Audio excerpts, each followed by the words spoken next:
Gujarat police ભરતી board દ્વારા લાંબા સમયથી પ્રતીક્ષિત પોલીસ સબ ઇન્સ્પેક્ટર અને લોકરક્ષક દળની શારીરિક કસોટીની જાહેરાત કરવામાં આવી છે.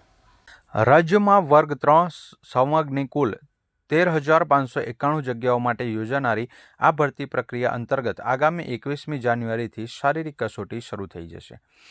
ત્યારે જીપીઆરબી 2025-26/1 અન્વયે પીએસઆઈ અને લોકરક્ષક કેડરની શારીરિક કસોટી માટે ઉમેદવારો પોતાનું કોલ લેટર 12મી જાન્યુઆરી 2026ના રોજ બપોરે 2 વાગ્યે ડાઉનલોડ કરી શકશે. ગુજરાત પોલીસ વિભાગમાં ખાલી પડેલી પીએસઆઈ અને એલઆરડીની કુલ 13,591 જગ્યાઓ માટે લાખો ઉમેદવારોએ અરજી કરી છે. શારીરિક કસોટી એ આ ભરતી પ્રક્રિયાનો પ્રથમ અને અત્યંત મહત્વનો તબક્કો છે. જે ઉમેદવારો દોડ અને અન્ય શારીરિક માપદંડોમાં પાસ થશે તેઓ જ લેખિત પરીક્ષા માટે પાત્ર ગણાશે.